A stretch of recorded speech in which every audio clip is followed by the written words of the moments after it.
¿Qué entendemos por historia de la cultura nosotros en este curso? ¿Por qué le hemos puesto el curso, ¿no? ¿Por qué no pusimos sencillamente historia de Israel?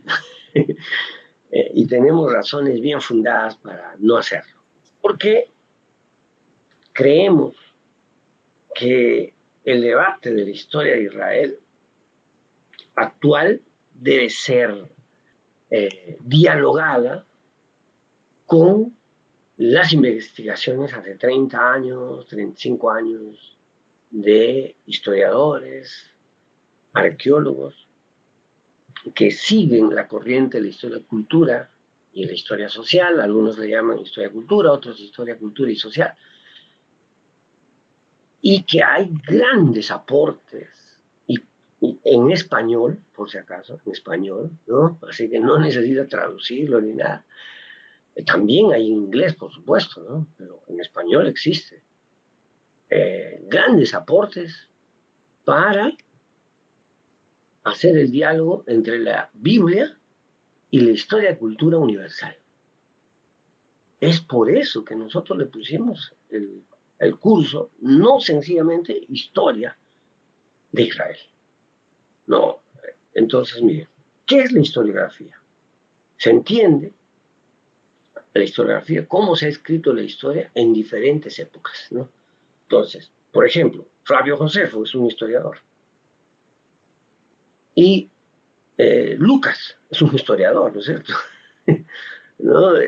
Si usted investiga Hechos de los Apóstoles, el Evangelio de Lucas, Lucas es un gran historiador que está llevando a cabo una corriente historiográfica grecorromana muy conocida en su época. Entonces, pero la historia de Lucas no se describe como la historia de Jorge Basadre, este historiador peruano de la historia del Perú, no. Y Jorge Basadre, hoy actualmente, no se escribe la historia como cuando escribía Jorge Basadre. Entonces, la historiografía reconoce que en diferentes épocas se ha escrito la historia de modo diferente. y miren, ¿qué es la historia? La historia se centra en el estudio de los hechos del pasado, pero que tienen relevancia y significado tanto para el historiador como para las propias personas del pasado. ¿No? Por ejemplo, hoy,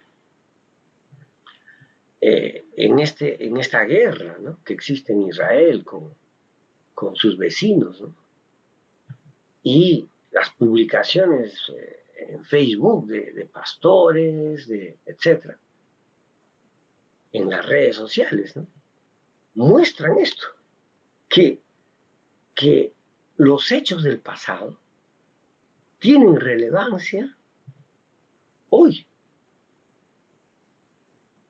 Así que eso es la historia. ¿Y cómo se ha escrito la historia? Esto ocupa a los historiadores modernos, ¿no?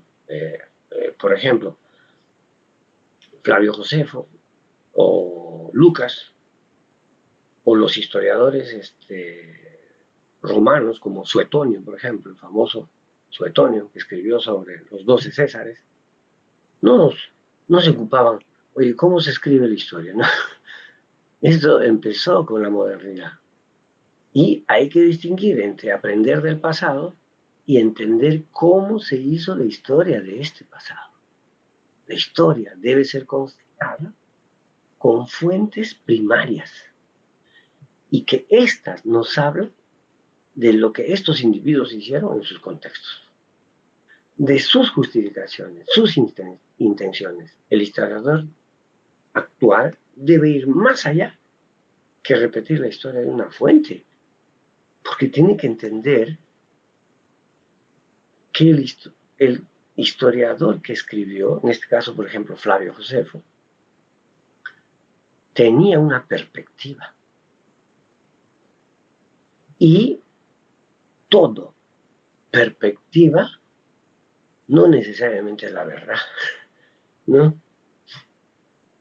Y por eso hago una pregunta: ¿qué es la conciencia histórica?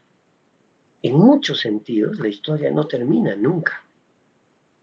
muchos hechos del pasado siguen teniendo repercusiones en nuestro presente.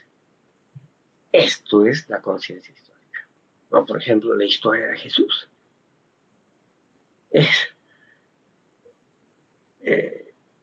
no termina nunca y sigue, ¿no? Por ejemplo, la corriente que se llama el Jesús histórico, que me encantaría hacer un diplomado de eso posteriormente, lo cual también me he dedicado muchos años a investigar eso. Entonces, como la historia nunca termina y sigue hoy actualizándose, eso es tener conciencia histórica. Y la historia, por lo tanto, al tener una conciencia histórica, tiene que tener el análisis hermenéutico de la historia.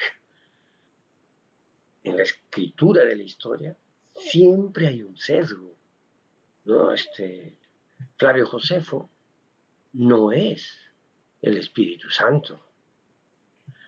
Una perspectiva, un punto de vista. El historiador como sujeto histórico está sujeto a estas condiciones, ¿no? Como decía René Padilla, ¿no? Todo intérprete de la Biblia, todo historiador se pone un lentes de su contexto y ya tiene un sesgo.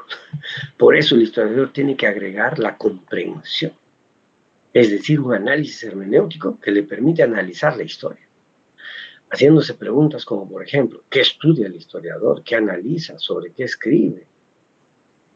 Para discernir, ¿no?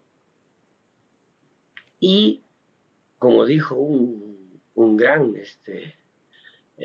teórico de la historia, ¿no? La historia, en el fondo, es un ejercicio de la persuasión.